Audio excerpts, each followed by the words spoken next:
Adeosun said that Nigeria is largely dependent on proceeds from oil to fund the budget, but the resurgence of militancy in the oil-rich Niger Delta region has reduced oil production that the government has no choice but to borrow. So what did we decide to do? We had to attack the problem of recurrent expenditure. Currently, when we came in, 165 billion naira every month went on salaries. As we speak now, we've reduced it to 159. And every month, indeed every day, I am signing memos to remove people from the payroll who had either died or who had resigned or who didn't exist. If you spend 165 billion every month on salaries, there is very little left for capital. Minister of Budget and National Planning Udo Udoma on his part said government has put a mechanism in place to track the efficient implementation of the 2016 budget in tune with the change agenda of the government, declaring that only 30% of the appropriation bill is allocated to capital expenditure. We have released for capital alone 331.58 billion released for capital projects. The bulk of it was for power, works and housing, which got over 100 billion.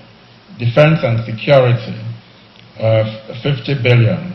Transportation, 23 billion. In the aspect of power, works and housing, it was made known that 70 billion naira has been paid on the 9th of July to sort pending salaries of contractors who have been owed for the last 2 years. When the budget was passed, about 300 billion has been paid out by way of releases. That has to be so because the money is then gathered from sale of crude oil, from taxes that come in, and from all other proceeds from where government earns money. And then the hard choices begin. Who goes first?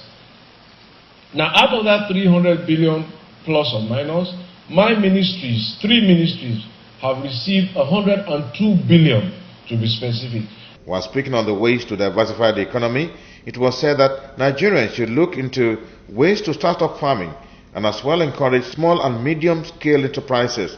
The ministers applauded the entrepreneurship spirit of citizens.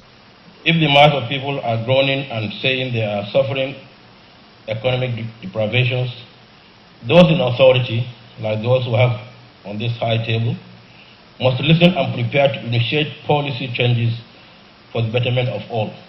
We have to get back to agriculture. I'm inviting every one of you, busy now in one business or the other, to try a second address. Try a plantation. Try a ranch. Try some farm somewhere in your village. Add to the food stock. Add to our security as a nation. The day's dialogue was inspired by the renewed activism in governance by President Buhari's administration to link budget outcome with target plans. Nigerians, however, still keeping fingers crossed on how well the implementation of the 2016 budget will go.